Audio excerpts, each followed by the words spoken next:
Hey everyone, Adrian here. Welcome back to the Conversations with Adrian podcast. Today, I'm joined by Dr. Anthony Chaffee. Anthony, thank you so much for joining me today. You're very welcome. Thank you for having me. Yeah, it's my pleasure. Been listening to a lot of your information, your podcasts and things like that, which I really, really love. I want to commend you on. You've got a lot of great guests. You go very into depth and kind of like, nuancy and sciencey about carnivore and things like that, which is really impressive. So congratulations on all of that. That was great work. Oh, thank you very much. I appreciate that.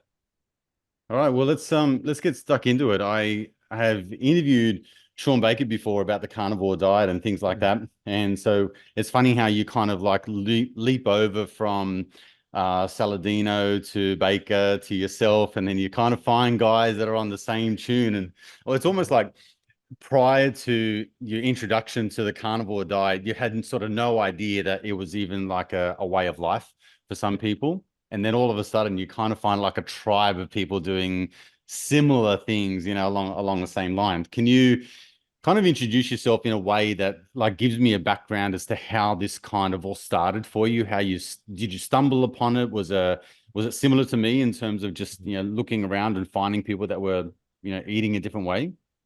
Well, for me, it started about 24 years ago because I was taking my university courses. So I was taking botany, biology, cancer biology, and I was learning how plants had toxins, and this is how their natural ways of defending themselves. Any botanist can tell you this. Any book on botany or horticulture can tell you this.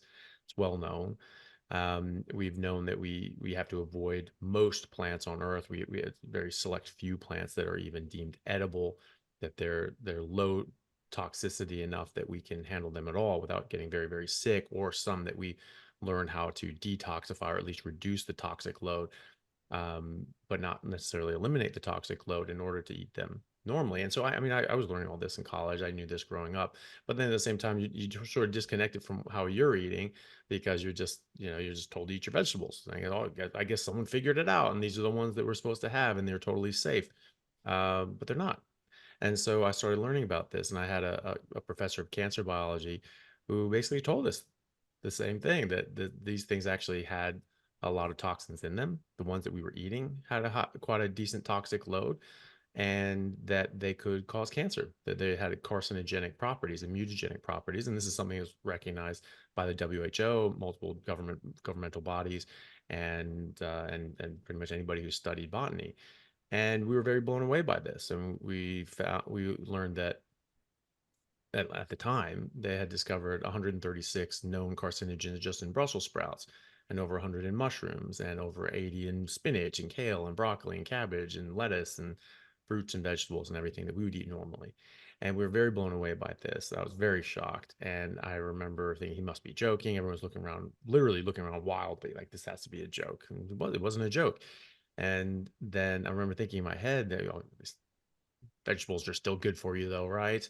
And he just sort of gave us a funny look, and he told us that he didn't eat salads, he didn't eat vegetables, and he wouldn't let his kids eat vegetables because, in his Hmm. words, plants are trying to kill you. And so, which makes sense in a way because nature's kill or be killed for plants as well as animals. They're happy for you to die if they get to live.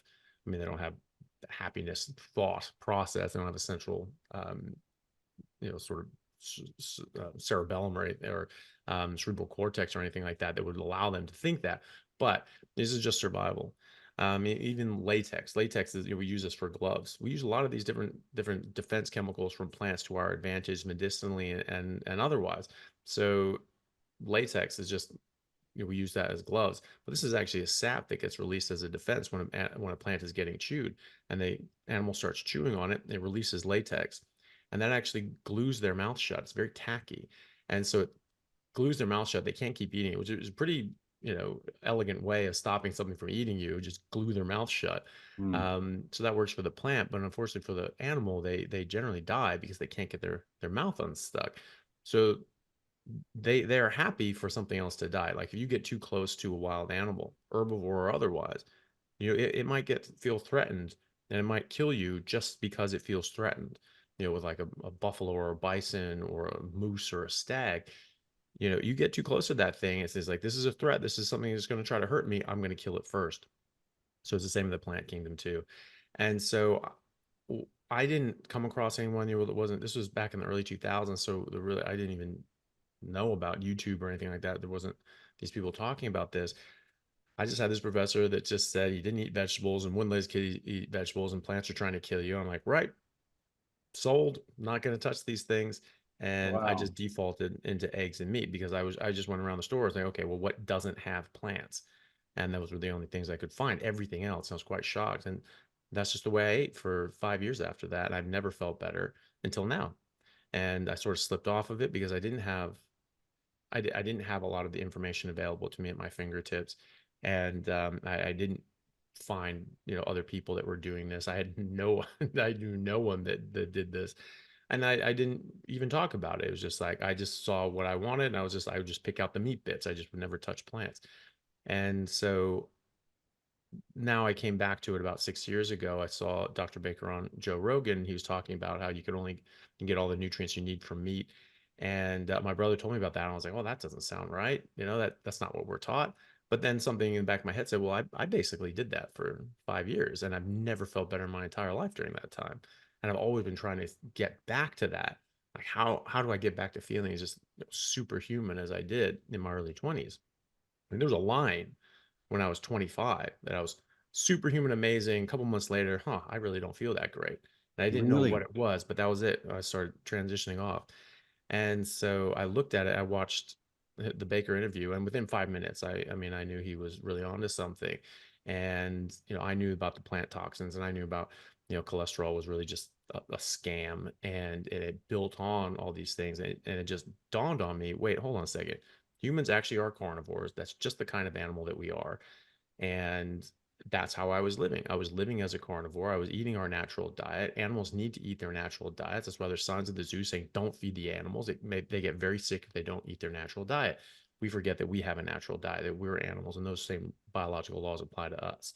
And especially because plants have toxins, you need to stay within your narrow frame of what is food for your species.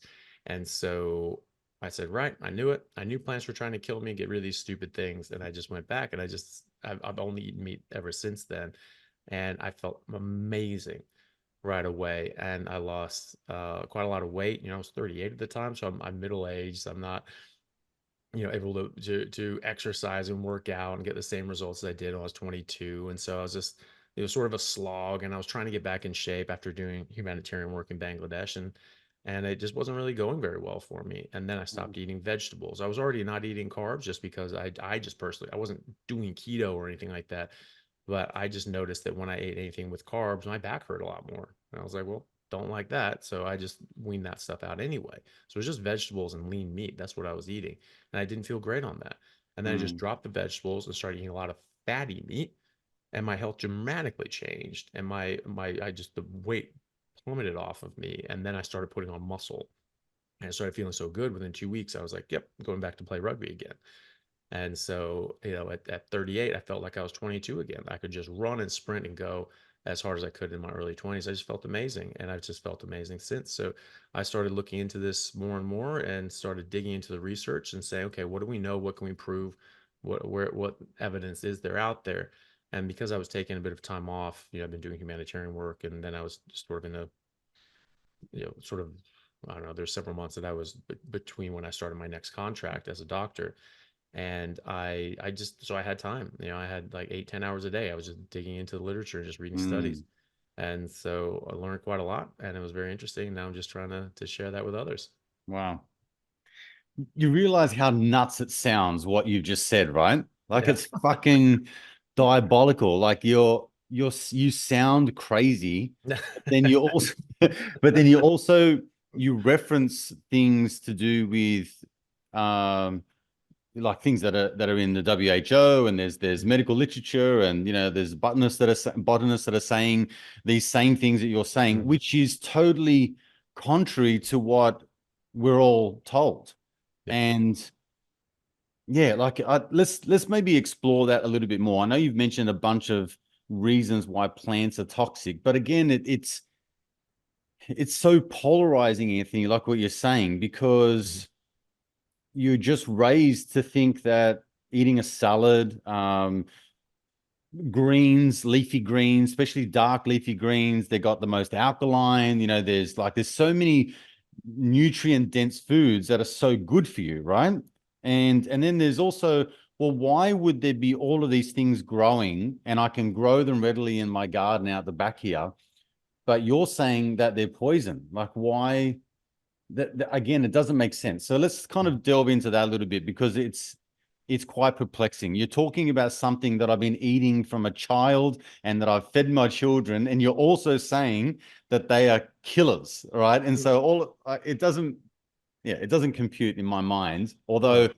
I am leaning towards, the caveat is I'm kind of like, as you have been describing all the people that you've been looking at and listening to, and I've said as well, I'm kind of thinking back to um, 20 years ago when I was bodybuilding, competing as a bodybuilder. You would naturally lower your carbohydrates. You would get rid of all the junk as well. But obviously, the carbohydrates would be a lower and they would just reduce down to a minimum. But I remember having to tweak my diet so much to get so lean prior to a competition that I was reduced down to just proteins. And so it was like, how fucking low can I go? Well, I'm just going to have to get rid of every single carbohydrate, only eat chicken, meat, and eggs, and that's it. And like what you're describing, it's people will go, man, your energy must have been terrible. How did you feel? How could you train? But I was training the hardest, training the longest, at the leanest I've ever been, and not just training like for maintenance, training to exert myself at a high level to get stronger, fitter, maintain all my muscle as well as drop body fat. So I kind of look back at those years 20 years ago and thinking, yeah, like, hey, I was definitely in the greatest shape of my life Mm. at that time, eating nothing but, I don't know, maybe 1,800 calories of protein per day. Yeah. Well, that's the thing. The golden era bodybuilders, like Serge Nubret and Vince Garanda, they're just steak and eggs, steak and eggs, steak and eggs, steak and eggs. And that was the idea. Arnold Schwarzenegger, he sort of talked about on the Game Changers. Oh, if only I'd been vegan. Okay, buddy. He was basically carnivore, Yeah. because all those guys were his role models. He was the one who he learned that from them. Serge Nubret was his body image idol. Like he wanted to look like Serge when he was coming up. Serge was like 10, 12 years older than him. Mhm. And Serge Nubret would eat 6 pounds of horse meat a day, right? So there's a lot of meat. There's a lot of meat going into these physiques. Vince Scaranda said at one point that he just ate steak and eggs, except like one day a week he carb load because he thought that you had to eat a bunch of carbs to fill up your liver glycogen, Yeah. and so that's the only way to fill up your liver glycogen is with carbs. It's actually not, but that's what was understood at the time. It was a mistake. You automatically fill up your liver glycogen, muscle glycogen. In fact, there are studies showing that ketogenic athletes replenish their glycogen faster than carb athletes who are drinking sugar water. So that's shown in clinical trials now. And so there's huge advantages to cutting out carbohydrates, especially as an athlete, which you notice yourself, which I've noticed myself, and with a lot of other pro athletes now are noticing. And people say, well, why aren't all these pro athletes doing this? Well, most of them don't know about it yet. You just go with what you've been doing your whole life, what your coaches and trainers tell you to do.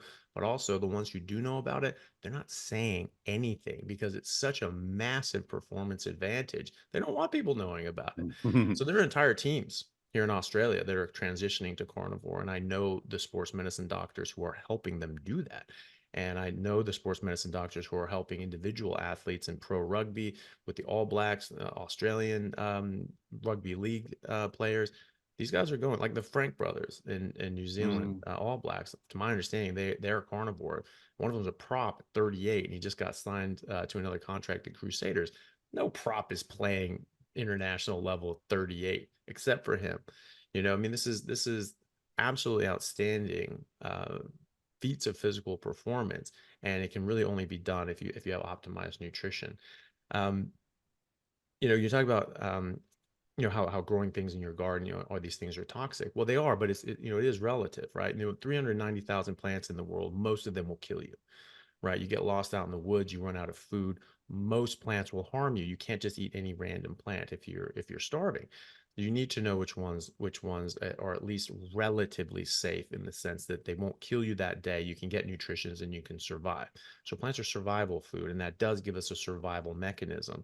If we run out of meat or we can't get something, if a lion doesn't get meat, doesn't get a kill, it's dead. Mm, It can't eat anything else. We are able to eat other things, but that doesn't mean that that's optimal for us. It doesn't mean that's the best thing for us. It just means that we can survive. But slow poison is still poison. Cigarettes don't kill you that day. They don't kill you that week. People smoke 3 packs a day. But over the years, over the decades, it builds up and you build up this harm and damage to you. And so that can happen with other things as well. Tomatoes are nightshades. These are they have a large amount of solanine. This was something known in Europe for millennia. You don't touch nightshades; they're poisonous. Green tomatoes were always thought these are poisonous. You don't eat green tomatoes. You only have vine ripened tomatoes. And now recently, oh well, that's probably just an old wives' tale. Not that big a deal. That's well, it adds up. That's the point. It's mm, not going to kill you. You eat a green tomato. It's not necessarily going to kill you. It'll kill a dog. It's not necessarily going to kill you. But how it was traditionally done, it was poor people in Mesoamerica who were using this stuff. They would vine ripen them. They'd blanch them to take the skins off, and they'd take the seeds out. Those are the areas with the highest toxic load, and they just used the pulp. And so that was the traditional way of making pasta sauces in mm. Europe. And we sort of forgot that. We're, oh no, no, no, Yeah. the skins are where that's all the nutrients are, and the seeds, that's where all the nutrients are. It's I all can where the confirm that, toxins are Anthony. too. My family would make pasta sauce every Mm, spring. So nice.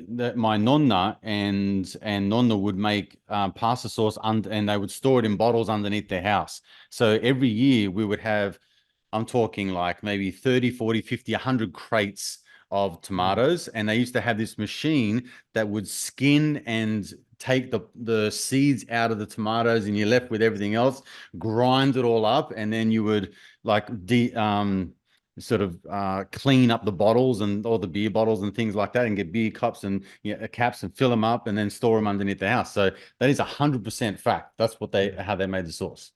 Yeah. So and that reduces the toxic load, and we have a lot of different mechanisms for reducing the toxic load of plants because we've needed to. Fermentation is a good one. Cooking, obviously, beans have a lot of beans, legumes, lentils, these sorts of things. They actually have quite a high toxic load. You eat these things raw or uncooked or undercooked, and they can actually put you in the hospital. The WHO reports that as little as 5 red kidney beans uncooked have put people in the hospital. And so some of these things can be heat treated, they're heat sensitive. You soak them in water for several hours, then you boil them for at least a certain period of time, and that will lower the toxic load. But it doesn't eliminate the toxic load. There's things like cassava, which have cyanide. There's about 2,500 different plants that we know of that have a decent amount of cyanide in it, like almonds. We're not told that this stuff is in there, and how, oh, I'm sure it's fine. There's a bit, but whatever. Well, not necessarily. It depends on how much you're eating.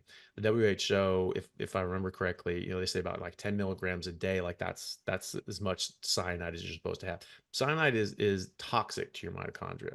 It interrupts the electron transport chain. It stops your mitochondria from functioning properly, making ATP. You get too much of that, your tissues just die. Your body just dies. This is very toxic stuff. It's toxic to all forms of life. And so the plants that actually have cyanide, it's not cyanide running around. It's sort of like a kill switch. And plants have these different defects. It's like the cyanide that they when you crush into them, when there's a crush injury, like an animal chewing it, it releases two chemicals that come together and they make cyanide, and that it's like a kill switch. Like, you're going to kill me, I'm going to kill you, right? Mhm. And so crushes in, releases cyanide, and you get hit with the cyanide. It's dying anyway. It's already being destroyed, so it's just taking you with them. And WHO says as much as 10 milligrams is fine, but no one tells you how many milligrams are in almonds or in cassava or in tapioca. I bet no one here even realizes that tapioca has cyanide in it, and it can have varying amounts of cyanide. There was a lady, a patient I was talking to actually, and she went to a party. She'd been doing carnivore. She felt great. This has helped all of her autoimmune issues and other sorts of problems, lost a bunch of weight, all the rest. And then she went and they had these veggie chips. And she said, ah, whatever. It's just veggie chips, not that big a deal. She had some and she just had a handful of these things. And she, within a few minutes, started feeling very unwell, a little bit worse, sweaty, headache, nauseous, didn't know what's going on. Had to sit down for like half an hour in the car and just, get herself sorted out. Told her husband, like, hey, we need to go. I'm really not feeling well. The next day, she thought about it, like, why, what happened there? Was I getting sick? Or what? Or maybe it's something in those veggie chips. So she looked them up and they use tapioca flour, which comes from cassava, and this has cyanide. And Wow. apparently, there was a rash of people getting sick from these particular veggie chips throughout Australia because they just had a higher level of cyanide in that batch of cassava, and they don't tell you that. So they say they're like, well, 10 milligrams, that's a maximum dose. It's not safe to go over that. Is any dose really good for safe for cyanide? Not really, but they're saying, okay, well, this is how much you can handle. Did they say how many milligrams of cyanide were on that bag? How many bags you could have before you reach that limit on cyanide? No, of course not. But there are known limits. There are known thresholds that different sort of health authorities have put on these sorts of things, and they don't tell anybody. Like, you have to look this up, you have to do the math yourself, you have to calculate this out, you have to figure out that almonds, depending on how they're grown and where they're made, they could have 1 to 2 mil, they could have a certain amount of cyanide in it. And how many almonds is that going to be? How many bags of these chips is that going to be? They sell cassava chips. Cassava is one of the most ubiquitous foods in the tropics. It's like the number 3 source of calories throughout all the tropics. And between half a billion and 3/4 of a billion people rely on cassava as their main source of calories. So this is a major issue, and even low grade chronic exposure to cyanide can cause neurological damage, organ damage, thyroid dysfunction, and a lot of other problems. So this isn't a small issue. And the problem is that we're getting these chronic low grade exposures to things like cyanide, but there's so many others. I mean, plants make about 1 million different defense chemicals, and most of them will kill you. They're the ones that we can weather are the ones that we have in the foods that we eat. And so we need to understand that we are getting this constant exposure to low grade toxicity, sometimes higher grade toxicity. People die eating cassava. Bitter cassava will kill you if you don't prepare it properly. Beans and lentils can kill you if you don't cook them properly, if you don't prepare Wow. them properly. So we don't realize this, and we're just exposing ourselves to this, exposing our kids to this. We detoxify, we lower the toxic load. That doesn't eliminate the toxins, that just lowers the toxic load. But over the years, over the decades, just like smoking, just like drinking, just like anything else, where you're just chronically exposed to something harmful, it will build up to greater or lesser extents. Some people are a bit more able to weather this. People of European descent and Middle Eastern descent and some Asian cultures have had agriculture a lot longer than other cultures, but the Native Australians, Native Americans, Sub-Saharan Africans, much more recent exposure to agriculture, and they've only had 100 years in some cases Mm. to try to adapt. You can't adapt in 100 years. It's just not going to happen. Our ancestors haven't adapted in 10,000 years fully. And that's why we get all these diseases. But Native Australians, Native Americans, they have like 4 times the burden of chronic disease as European people of European descent in those same countries, eating the same thing, living the same lifestyle. So that just sort of demonstrates that toxin relationship and how, yes, you can build up some sort of tolerance, but it takes tens of thousands of years to get Mm. anything remotely reasonable that you can say, okay, well, this would be a reasonable thing for me to eat. 10,000 years is just not long enough. 100 years is definitely not long enough. Wow. So you must get pushback similar to when I have had previous guests on the show, when people will say our evolution suggests that we have eaten plants for millions of years. As a matter of fact, if you go back a certain period of time, there was no tools, there was no fire and all that kind of stuff. So all we had to eat was plants. So we have this is how our genetic makeup and this is how our intestinal tract is made up, and we've got hind teeth and we've got fore teeth and we've got a jaw structure that is for gnawing and for grinding and also for other both meat and vegetables and things like that. I know from my own research that when you go back to specific humans, I guess, or species of humans, I mean, that would there is some truth to that, but there's also a couple of timelines that don't really add up. What have you found in your research with regards to this?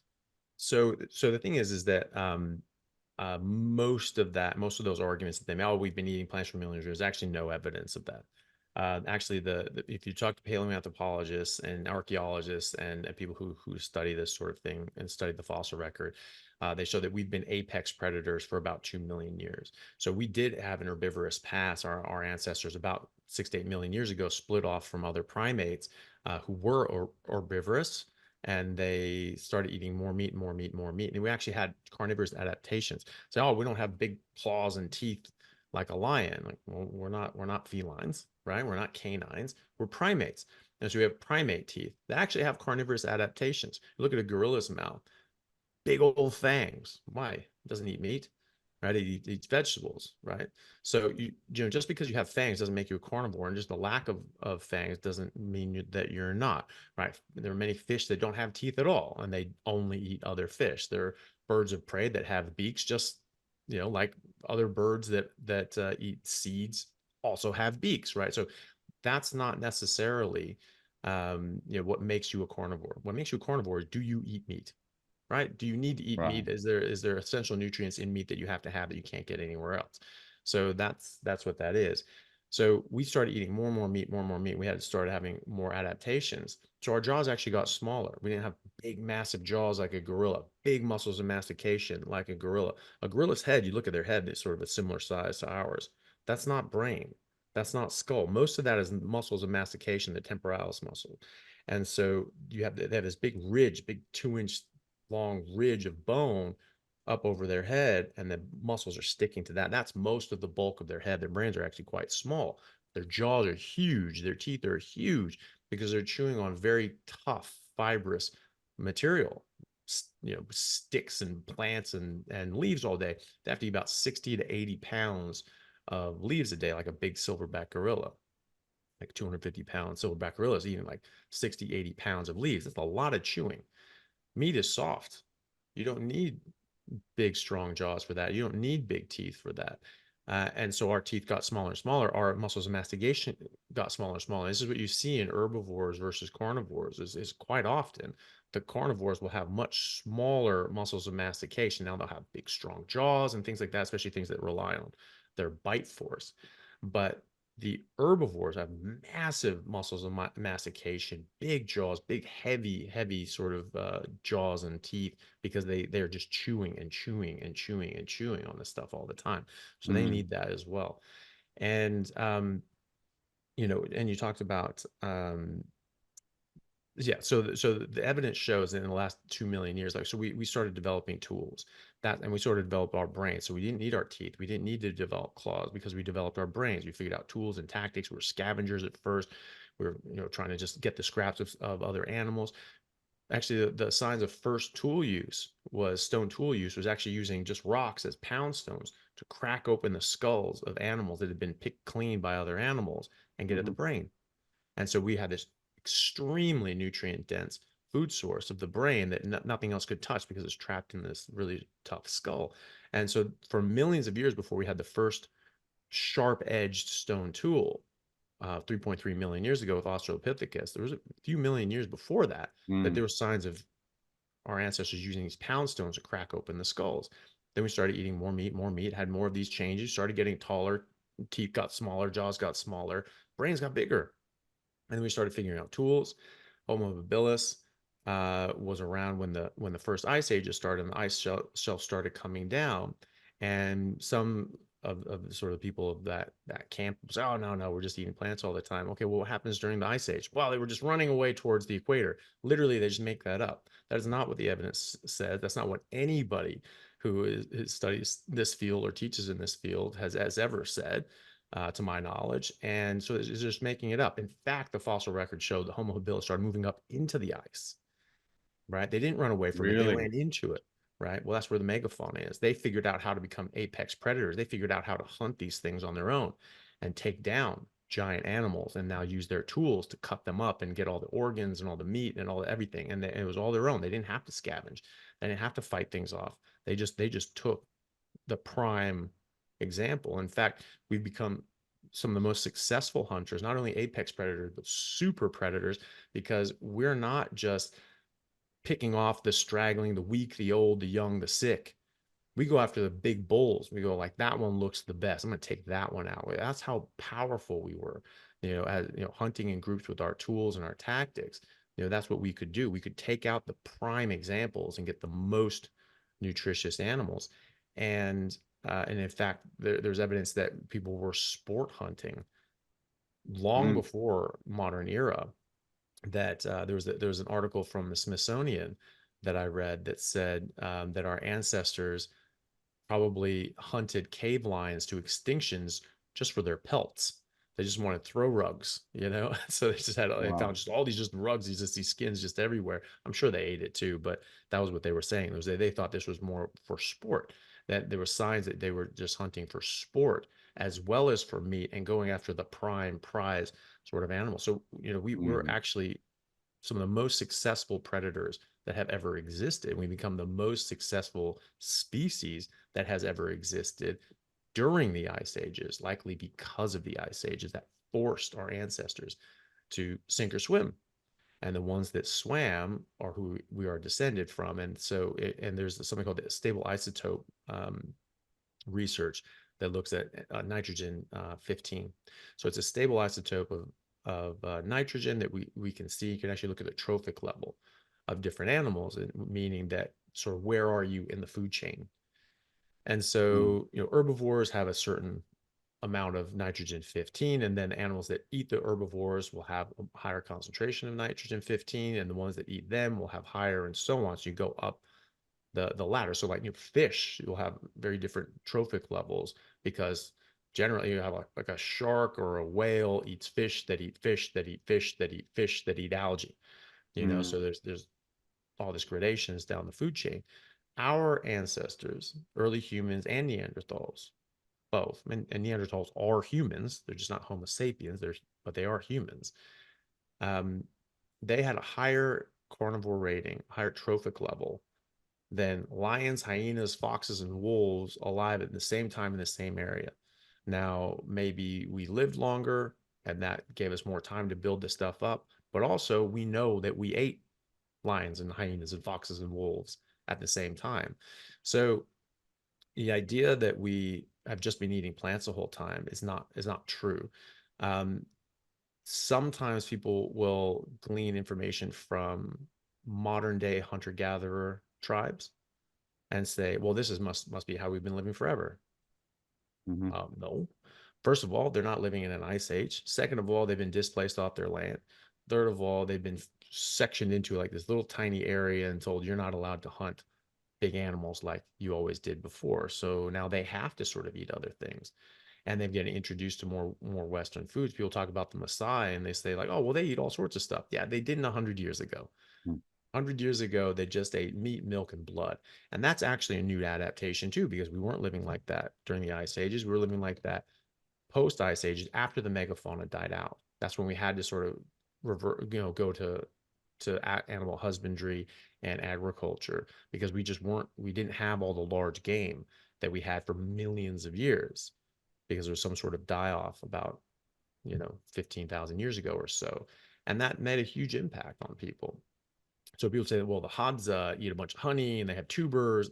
They hunt every morning. They go hunting every morning. It's when they can't get a kill, when they don't get meat, Mm. that's when they go looking for honey, and that's when they get the tubers and things like that. If they can Mm. get meat, they get meat, and they don't waste their time with all that stuff. Same with the Aboriginal Australians, the Native Australians here. You look at different explorer records.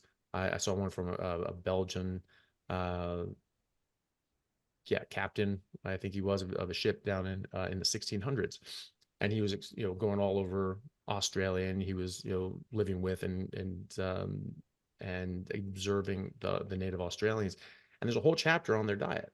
and how they just really just eat meat. They're just only meat the whole time. They were just like, wow, this is amazing. But they were like specific meats. There's an area in Tasmania. They would only eat mollusks. They were just eating abalone and shellfish. They would just go diving down from, and that's all they ate. Really? They even offered them like normal fish, and they're like, nah, we don't want it. They had an abundance. They didn't eat any plants because they didn't need to. And now there were areas that were more tough to survive, and they knew which plants they could eat or use medicinally if Mm, they needed to. And but they didn't unless they had to, and that was what all these accounts. So there are accounts of missionaries that went and lived with the Aboriginals as well. Same thing. They offered them grains and wheat and bread, and they're like, no, we don't want it. mm, And they said that they would just eat meat unless they couldn't get meat, and then they knew which plants they could survive on. But people talk about, well, the Aboriginals eat this and they do this and they make a tea out of this, they do that. Half of those are medicinal, and the others are survival. That says nothing about the frequency in which they use these plants. So just because they have used these plants historically does not mean that they would use those given a yeah. choice between kangaroo and some sort of That root. makes sense because when you're talking about the tribes that are still kind of nomadic and living, like you said, displaced from their original habitat and environment, but they're still cut off from the Western world, so to speak. So you watch documentaries and they may hunt for days, 2 or 3 days for their entire tribe. Mhm. So they're going away for days to get a kill, and then coming back. There's some documentaries that come to mind about our native Australians that will eat witchetty grubs and things like that. But again, we're also talking at a time where it would take days to sort of wander, get all their gain and food and everything like that, and come back to their tribe and then have some feed from meals for all of their families. So that makes sense. The other thing that also come to mind while you're speaking, Anthony, is that that convenience that they didn't have, or that they were a lack of choice. So you say, okay, well, at the moment, guys, we've got very little meat. We went and hunted for days. We come up with nothing. So here we are. We just have some berries and we have some witchetty grubs and we have these tubers and things like that. So we just got to make do with this at the moment, and that's until we get our next kill. But what we have in the last, I guess, more 50 years or so, is the evolution of shopping centers and supermarket chains and things like that. So it's almost like there's no need to hunt for anything. There's so much convenience towards something that is like out of a packet, microwavable, ready in seconds. Like that's kind of the the era that we've grown up in. Would you agree? Like Mhm. I remember as a child, they're coming from a family of like self-employed people. We always were kind of very efficient with food. It was, you almost made something out of everything. So I remember my grandparents would make like stuff out of like the hooves and the like, just every part of the animal had a purpose in some way, shape, or form in a dish. Whereas nowadays we don't really do a lot of that. It's just like convenience. So I can see the trends going away from the environment of hunting and gathering versus going to the convenience store and getting the nearest, quickest thing that I can eat for now and just give myself substance to keep going to like the next pit stop, basically. Like it's a few hours away before I need to get my own feed. So that in itself, I would love to speak to, because what I guess the path that I'm on at the moment is elimination of the seed oils. It's drinking water that is not just purified, but it's mineral rich and it hasn't been stripped of all of its benefits and all that kind of stuff. Staying away from toxins, Wi-Fi, all these things, fasting, all of that kind of stuff is kind of the path that I've been on for several years, and I'm leaning now more towards the carnivore way, and I haven't gone there yet. So I'm speaking to people like you that are going to perhaps tip me over the edge. So at this stage, I'm at the point of meat and fruit. Mhm. Actually, before we get on to that, when you say plants are toxins, and what about fruits? Like, do fruits have the cover and the casings to protect the fruit so they don't get eaten the same way that vegetables do, or is it different? Well, I mean, think of tomato. Tomato is a fruit.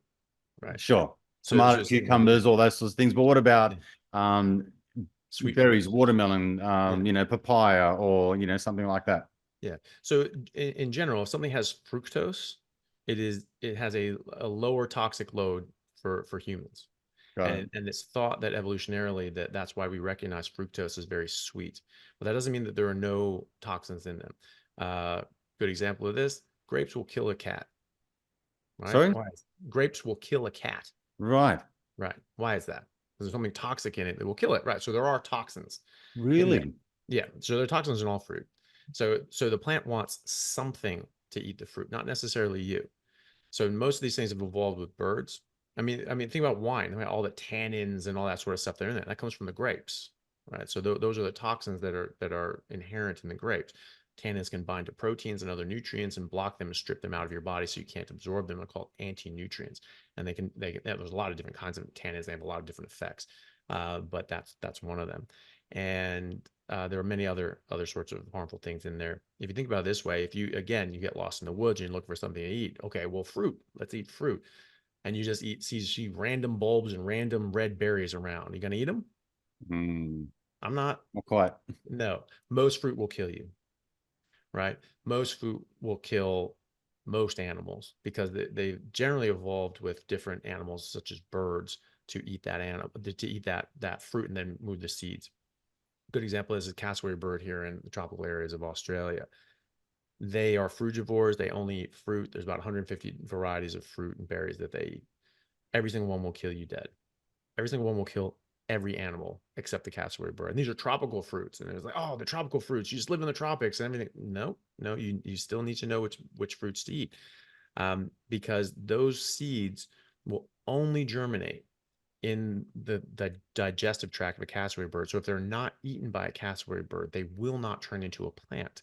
And so it's actually a matter of survival for that plant and that species of plant for the seed to go through a cassowary bird. So it has to be extremely attractive and beneficial to a cassowary bird. It has to be extremely discouraging for anything else. And if a cassowary bird leaves that area, those plants will die out. So, it's very, Wow. very important. So those things are very toxic. So that's something to understand. There are ones that are less toxic, but again, it comes down to which ones.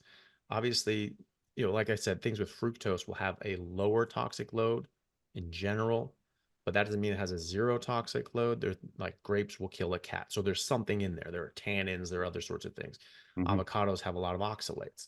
Um, and one and tomatoes have solanine, right, which can kill you, right? So the green tomatoes can make you very sick, especially if you have a lot of them.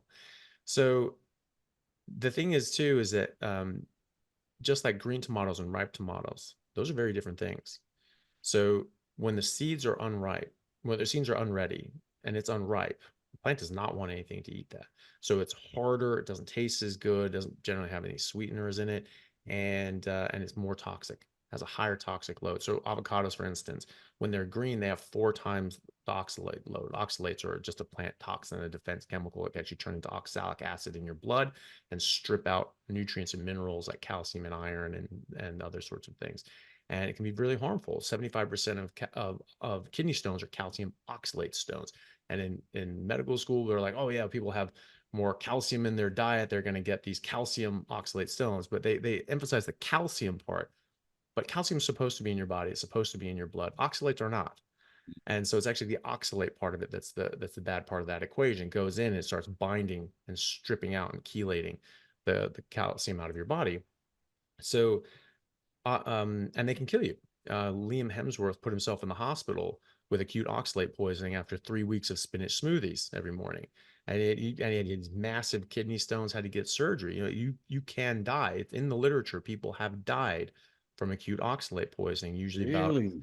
Usually about But three and a that half would to four apply to grand. celery as well, wouldn't it? Doesn't celery have higher oxalates, or it's something else? I was doing a Well, celery juice fast, and someone yeah, said you got to be careful of whatever it is, but it sounds like yeah. exactly what you just mentioned. It could be. I'm not 100% sure. There are sort of formulators you can see sort of the amount that are in it. Yeah. Like the leaves of a rhubarb plant. We make rhubarb pie. The leaves Mm, will kill you. I mean, there's super high toxic load there. mm, But celery has other things. They all have defenses, and they have celery has phenocoumarins, which are light sensitive. So the UV light will trigger these things, and they'll bind irreversibly to proteins and DNA in your body. So if you're eating a lot of these things, you get very light sensitive, sun sensitive, and you see this in animals as well. They get into they're sort of stuck in a pasture and they don't have enough of their normal feed then and their forage. They'll start eating other things because they're starving, and they'll just get all these problems. We actually have a whole branch of veterinary medicine that deals with all these diseases like big head, limp neck, big tongue, crazy cow syndrome. All of those things are named for diseases that come from eating the wrong plant and getting toxicities. Big head is from oxalate poisoning, because it starts Shit. stripping out the calcium in the body, and they have to demineralize their bones in order to keep the calcium level up. So this could very well be a cause of osteoporosis in humans, and they have to strip out the calcium to keep up the calcium level in your blood, because if your calcium level gets too low, your heart will stop. Wow, And this is so, nuts. they start demineralizing their bone. Then the body's trying to remineralize and grow out, and they get this big, lumpy, weird looking face. There's a big head, and that's from oxalates. The celery with the phenocoumarins, there's actually it's so funny. Like I post about these things, and I post medical journal articles, and I post things from dermatologists talking about these things. They're like, this is bullshit. Yeah. Well, talk to the dermatologist then. I was like, I'm Yeah. not saying this. I'm showing you something from a dermatology textbook.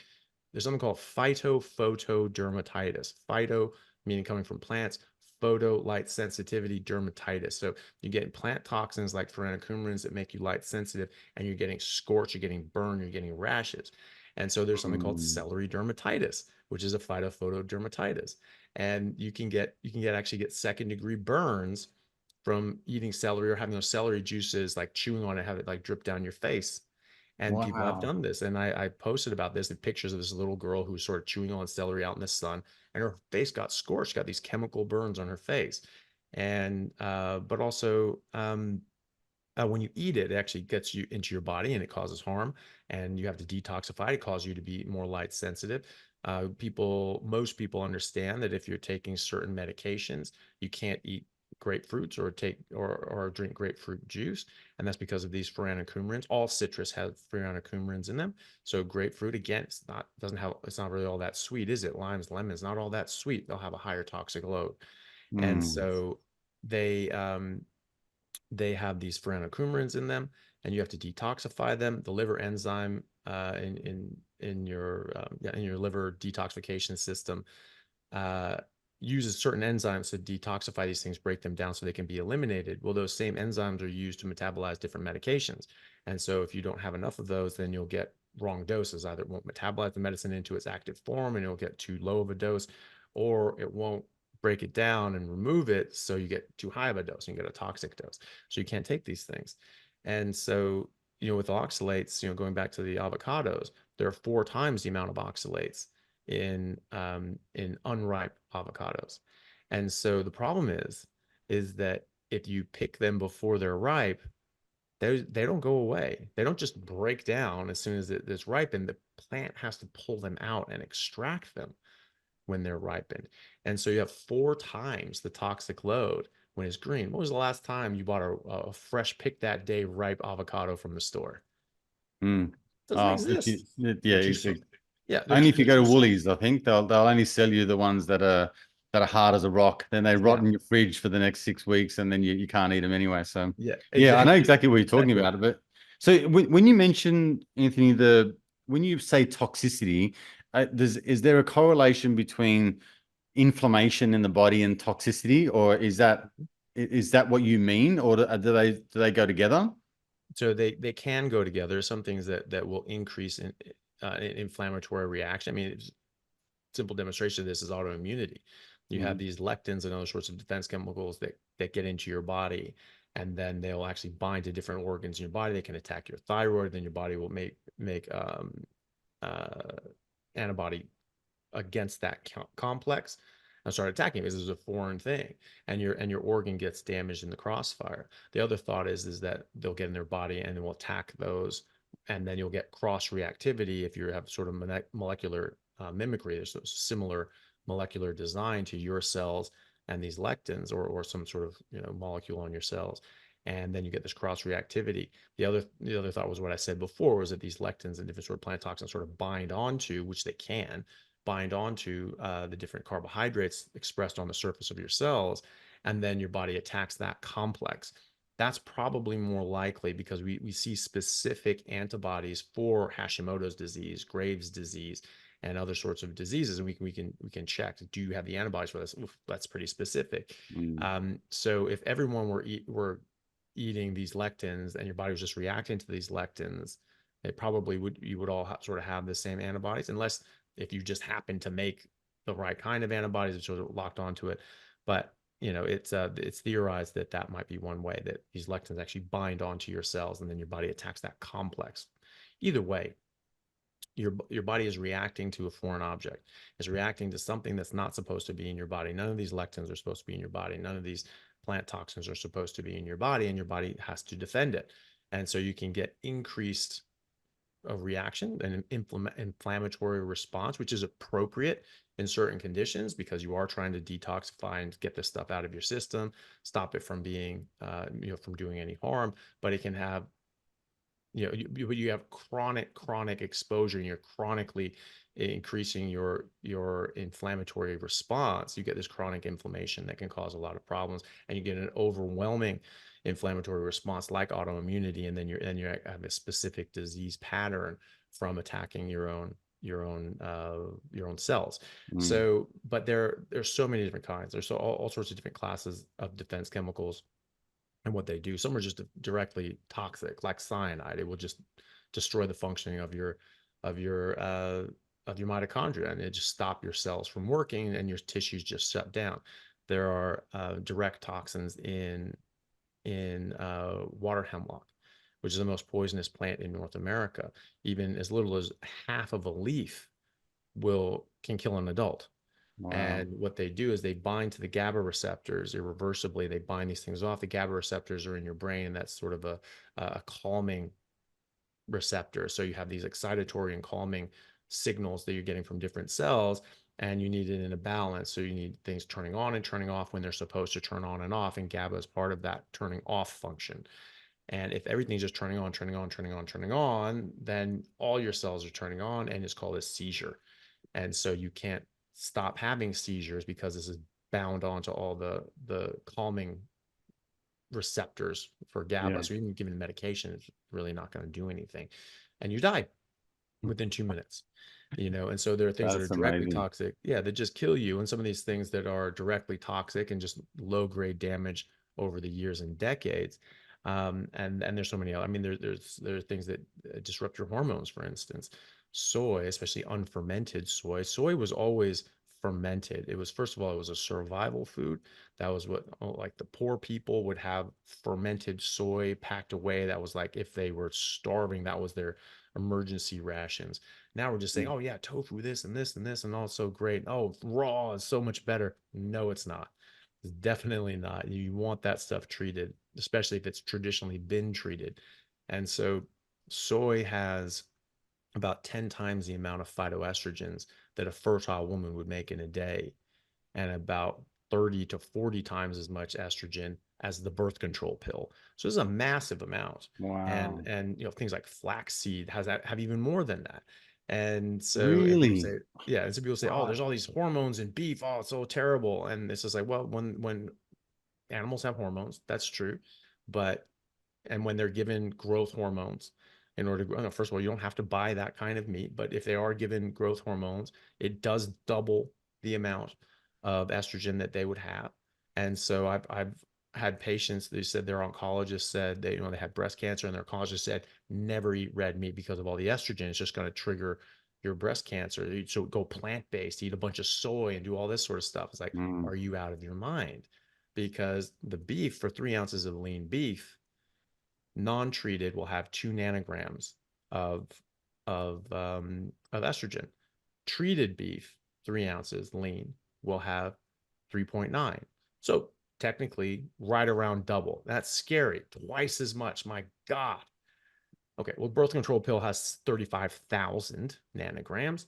Fertile women will make 150 to 180,000 nanograms. And soy, 3 ounces of soy will have over 1 million nanograms. So they're saying, Wow. ditch the red meat. That's going to trigger your cancer because of So the keep the soy. estrogen. Go eat soy instead. Last thing you want to do, if you have an estrogen sensitive cancer that will be stimulated by estrogen. So either way, it's bad advice, and we just don't understand what we're telling people to do, because it's always okay. Well, compared to what? Wow, there's more estrogen in this beef.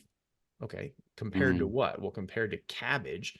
Cabbage has 400 nanograms per 3 ounces. Okay, so that's 1/100th. That's 1% of the estrogen that cabbage has, and it's infinitesimal compared to soy and the birth control pill and just how much a woman would make in a day anyway.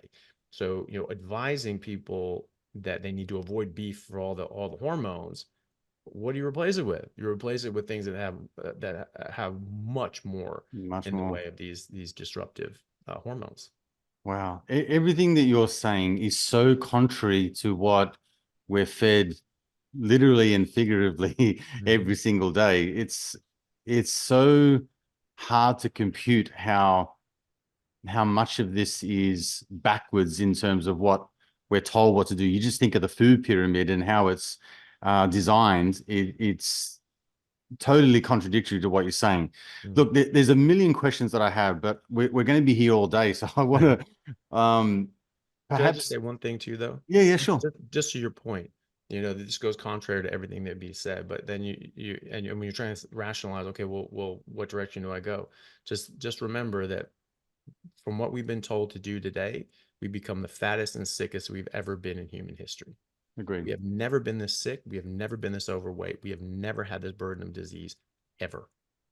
And it's increasing decade by decade by decade. People say, well, that's because people just aren't listening to doctors.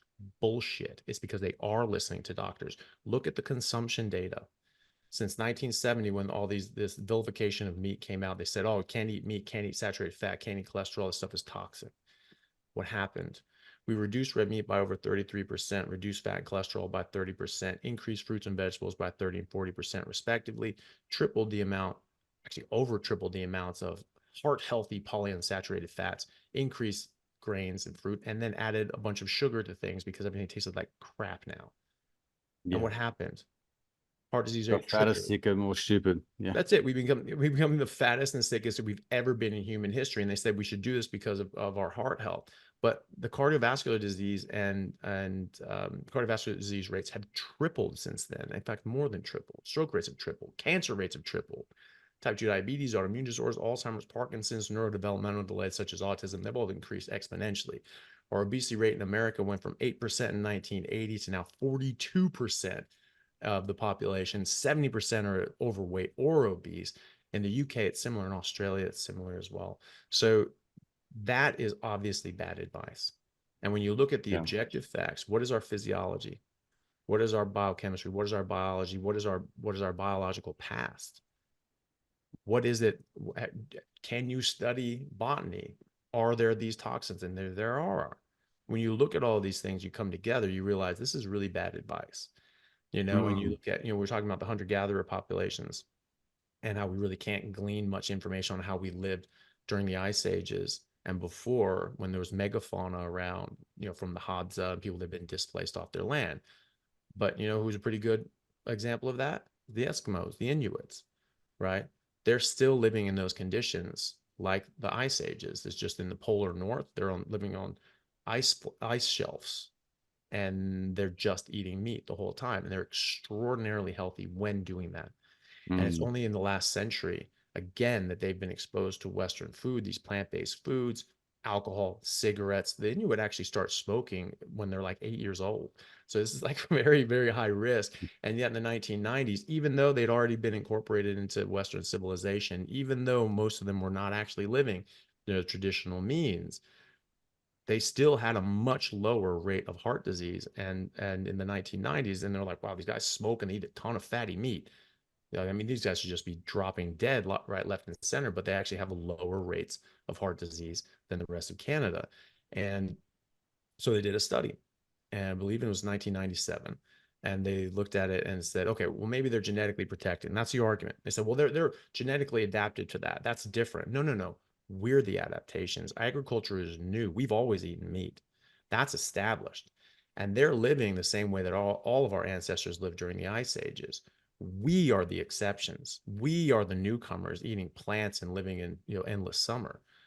The Mm. norm is living in the ice, only eating meat. So in fact, they are the holdovers. We are the new adaptations. And they and they looked at this and they said, okay, well, maybe they have all these genetic protections against heart disease. In fact, no, they did not.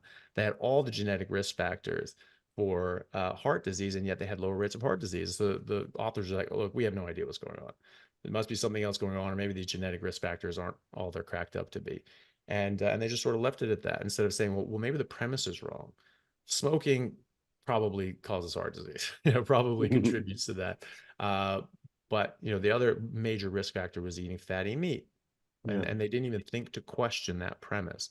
Now I question the premise because the premise was based on faulty information. It was based on fraud, which we know now. The Journal of the American Medical Association published actual internal memos from the sugar companies back in the 50s and 60s detailing how they paid off various professors from Harvard and elsewhere to falsify data and publish Falsify the fraudulent data. studies. Yeah. Yeah, to make it look like cholesterol caused heart disease when it was really sugar. So this was a scapegoat. It was Yeah. bought and paid for scapegoat. And we have hard evidence of this. That was published in JAMA in 2016. And one of those professors was named head of the USDA. And he was the one who authored and published the USDA declaration in the late 70s saying that cholesterol caused heart disease and we need to stop. And that's what changed the world was that declaration, which we know was based on fraud. We know they were paid. He was paid $6,500 back in the 60s. That's about equivalent of $55,000 US now. That was it. That's what his soul was worth. That's what the health of billions of people around the world was worth. So, when you look at different people living different ways, that you can always go back to the Inuit because there are no plants for them to eat. So, Mm. do we need plants? Do we have to have fruit? Well, the Inuit don't. Our ancestors during the ice ages didn't. And yet, we not only, you can't eke out a survival in those conditions in the North Pole or during an ice age. You can't barely survive an ice age. You either thrive or you go extinct. And we not only thrived, we became the most dominant species that has ever existed. You can't do that unless you are absurdly healthy, peak performance, doing everything right. And if we needed plants to do that, to be at our best, at our pinnacle, we wouldn't be here right now. Yeah, such a good point. I think if you want to drill it down just a very basic level, I challenge anyone listening to go and ask their mum and dad if they're still around to show them photos of them in the 70s, and Mm. you will be hard pressed trying to find a fat person in the photo. There might be one or two, but these days it's sort of like 70% of the family are a bit tubby. Mm. And in the 70s, they're all wearing bell bottoms and 30-inch waists and all that kind of stuff. They're looking in primo condition. Yeah, Um, absolutely. Anthony, as we wrap this up, a couple of final questions. If I've been eating vegetables as I have, all of my life, I've been eating all the things that you say are killing me slowly. How long does it stay in my system? How long does it take for these? Can I reverse the effects of what this has been doing?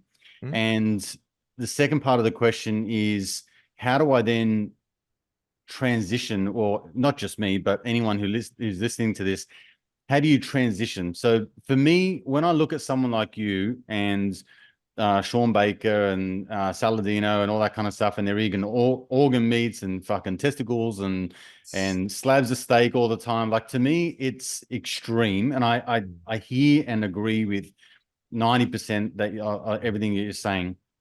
But to get to that level for me is a leap. Mm. So I'm the kind of person that says, look, just let me ease into some of the benefits of doing it. So how would I go about that? First question, how do I get rid of the toxins? Do they stay in my body forever? Is it years and years? Like a smoker might stop smoking today after 50 years, but it might be 3 or 4 or 5 years before all of the damage that's been done can be reversed.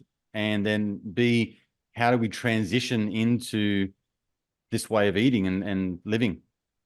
So, yeah, so great questions. The thing, so yes, you can reverse a lot of disease, and the thing is that if you have chronic exposure to lead, right? I think we're basically living in a sort of a similar era that the ancient Romans were when they had lead pipes, and they didn't realize that they were getting low-grade toxicity from this. And they were all getting lead poisoning. They didn't realize this, and they just thought, well, people were growing up, and that's how my dad grew up, and that's how his dad grew up, and that's how everybody lived, and I guess this is just normal. It's not normal. And eventually they figured that out. And I think we're living in our lead pipes where we're just sort of getting chronic low grade exposure, and we're just thinking, oh, well, that's normal, and yet these problems are getting worse, and we're still thinking that's normal, that this prevalence is going up. Um, you can undo a lot. Just like if you get rid of lead pipes in your house, you're going to reduce the amount of lead in your system, and you're going to improve. Obviously, there are ways of helping that and getting and keeping you a bit healthier as you're weathering that storm. There's chelating agents to bring out lead, for instance. Eventually, it'll get out of your system. You will have had damage to your body, to your nervous system. Some of that will repair, some of it won't. And so there's sort of two different sides of that. So there's a detox period and there's a healing period. With these plant toxins, we don't really have necessarily chelating agents for all of these different toxins. They're literally nearly a million of them. And so it just depends on what's getting in there. But obviously you can have sort of the end stage ramifications of this, like high blood pressure, like type 2 diabetes, like autoimmunity. And so there are medications that can help manage the symptoms of those things, which I think everyone should stay on if they need them. Eventually, a lot of people do come off their medications and that's just a testimony to just getting these toxins out of their body and our body healing. And a lot of people do get off these things. A lot of the toxins will be out of your system in a couple of weeks. And then it's Wow. just a matter of just starting to heal from these things. Some things take longer. Oxalates can build up in your body. They can actually stay there for about 10 years, and your body just slowly leaching these things out. And so you might get like weird different sort of symptoms. Sometimes they'll leach out faster. And it's like you have a higher toxic load, like you just ate a lot of oxalates, and you can get quite unwell. And you have sort of skin manifestations, joint pain. You can get oxalates sort of leaking out through your tear ducts and sort of getting crystal crusty stuff around your eyes. Some people can actually get quite sick. Some people down the road can get calcium oxalate stones. They're like, what the hell is that? I haven't had an oxalate in 3 years. But you look at how much oxalate's in their body, and it's they're dumping this stuff out. The resident expert on that is a lady named Sally Norton. Wrote a book called Toxic Superfoods. She was a nutritionist trained at Cornell, Ivy League school in America. And just like all the other nutritionists, taught plant-based, plant-based, plant-based. And she just was total plant-based, and it nearly killed her. She Mm. almost died in her 30s from the toxic load of these plants that she was told and taught from the top institutions in the world to eat. And so, she talks about this a lot, and that it can take up to 10 years to get all the oxalates out of your system. You're going to have toxins stored in your fat cells too. And they're sort of sequestered there to keep them out of your system. Then you start losing weight, and those toxins end up getting released. And you can have different sort of manifestations from that. You can get joint pain, you get back pain, you can get weird rashes. I've spoken to dermatologists that treat their patients with keto carnivore diets, and this gets rid of so many autoimmune, like psoriasis, eczema, and different sort of seborrheic dermatitis, and all sorts of different sort of dermatological issues. And they notice this, that after a while, when they start losing weight, their main rash that they're getting rid of will start going away, and then they'll get like a new weird rash. Mm. And that's what they sort of figure, that you're sort of detoxifying, and you're sort of releasing these toxins out of your fat cells, and then it sort of causes this bit of a reaction, and then it goes away. Once you've worked that out of your system. Um, you can have a lot of different damage to your body. It's a matter of healing. So you think of things like your mitochondria being damaged by different plant toxins, such as cyanide, but many others as well. This can cause all sorts of different metabolic issues and stress in your body that can cause serious, serious harm and disease. And that takes time. But once you get this stuff out of your system, you stop eating sugar, you stop eating carbs as well. That's very important. So fruit as well, because then that lowers your insulin level. When your insulin level is lower, you're in that sort of ketogenic state, you actually get cell turnover, you get autophagy. And people talk about fasting for periods of time to trigger autophagy and sort of recycling these older cells that aren't working very well. That's true. That does that. You also get that just from having low insulin. And so if you're just not eating sugar, you're not eating carbs, and you're just eating meat, you will constantly be in that that mechanism of autophagy, but also the individual organelles inside the cells also get turned over as part of that process. So the mitochondria can get turned over. It's called mitophagy. And so you have these older, damaged mitochondria that aren't working as well. These are very important. They not only secrete energy for your cell, but they run the show. They're like factory workers. They're like zipping around inside the cell. They go to this organelle, release energy, get that to do its job, then go to this thing, go to this thing, and they actually are running the cell. It's actually pretty amazing how involved they are in the management of your cell function. If those things are older and they're damaged, they're not working very well, they're going to be a day late and a dollar short. They're getting there a little bit late. They're not producing the energy as well as they could have in the timing that they needed to. They may not be making the right decisions, getting things out in the right order, and so on. So when you turn these things over, you're getting replacing the older ones for newer models that are better and faster and quicker, and then you have more of them. So after about 3 months on a ketogenic diet, it's been shown that you'll have 4 times the number of mitochondria, and they're 4 times as effective. And then over the years, you'll continue to get improvements in your mitochondria as well. So that can take a while as well. Omega 6s, these are things like linoleic acid. They're not good for you. You don't need them. You need arachidonic acid. That's an omega 6, but you don't need the linoleic acid to make arachidonic acid. You get that from meat. That's in fatty meat. And you don't need much. You need a very small amount of that. And more than that, it can actually be quite toxic. You start actually gets brought into your brain. Sometimes they actually be used as energy, which is not good. Your brain does not want to use these fatty acids, like the omega-6 fatty acids, as energy because they're very long chain. They want to use small things like ketones and glucose, really ketones predominantly.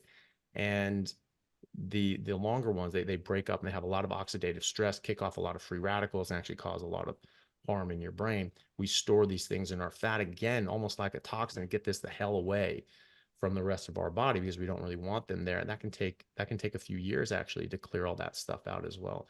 So it's just a matter of the different toxins, but and how long they can get out of your body. But a lot of them will be out very quickly. And the main thing is you're not getting chronic exposure. You're not still exposing yourself. People smoke for several years, they stop smoking, they're going to feel better pretty quickly once they get out of the addiction phase of that.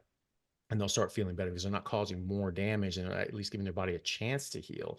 And then over the years, they're going to get better and they're going to be able to heal as much as their body can possibly heal. So you'll feel a lot better in the first few weeks. Generally, by week 3 or 4, people feel like just a different person. Some people take a bit longer. It depends on just where they're at and where they're coming from. But it can be very quick, and some of these processes take longer.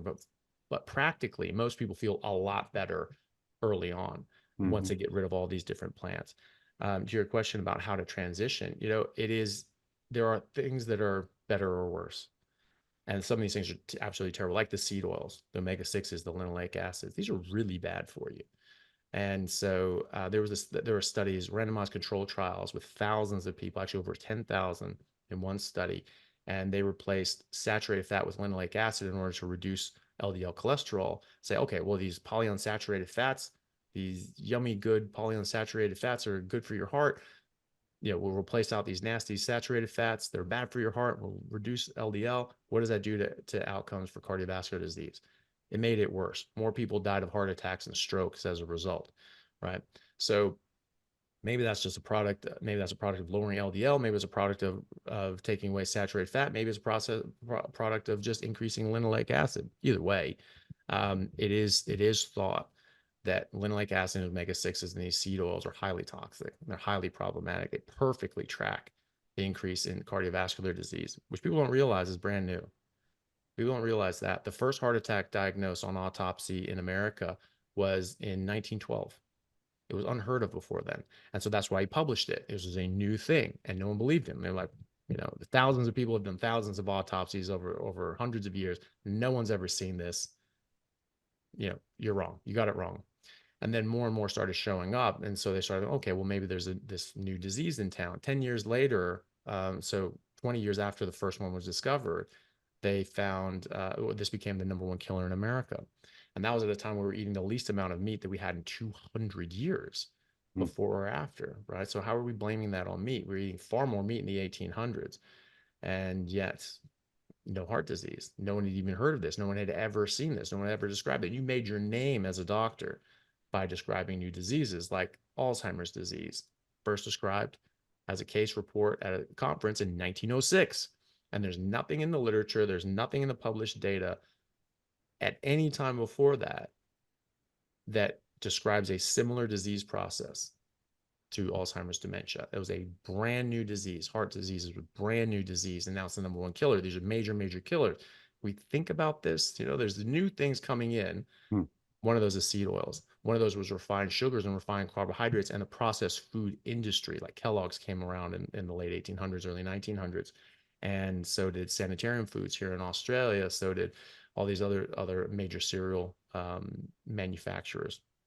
That's when it all started, and it was all to replace meat because there was intentions behind that. People can sort of look into that and do a talk and a lecture at a conference called the corruption of our nutritional and medical guidelines are corrupt, something like that. But there are reasons for this, and the receipts are all there. I mean, they even talk about it Hmm. themselves.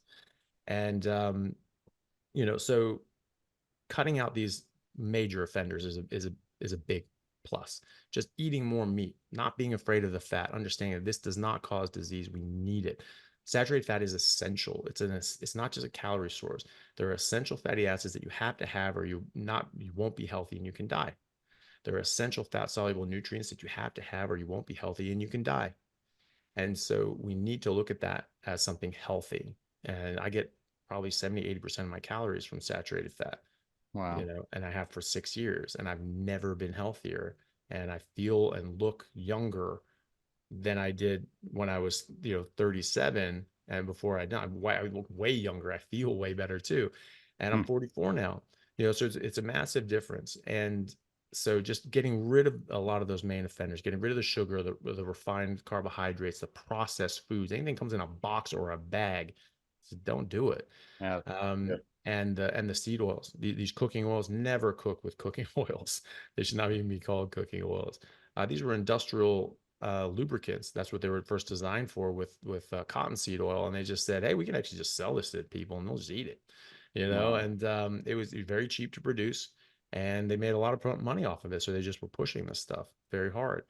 And you get rid of those things, and that will be a major improvement. You just start eating meat again, like we've been eating for millions and millions of years, and you'll improve.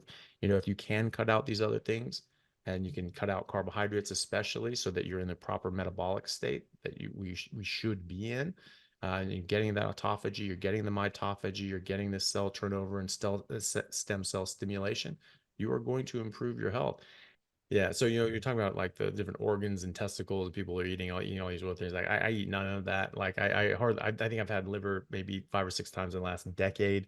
I don't think you need them. I think that you just eat meat. You just eat fatty meat, and so to me, it's very normal, very sustainable because I'm just eating steaks all the time. Yeah. That's all ever wanted to eat anyway. Making So like simple. briskets and ribs and things like that, sometimes as a treat, but just making steaks. And when you're just eating steaks and we're just cooking meat, you get really good at it. So I Mm. wet age and dry age. My whole fridge is just full of meat. So it's like Wow. that's the only thing in there.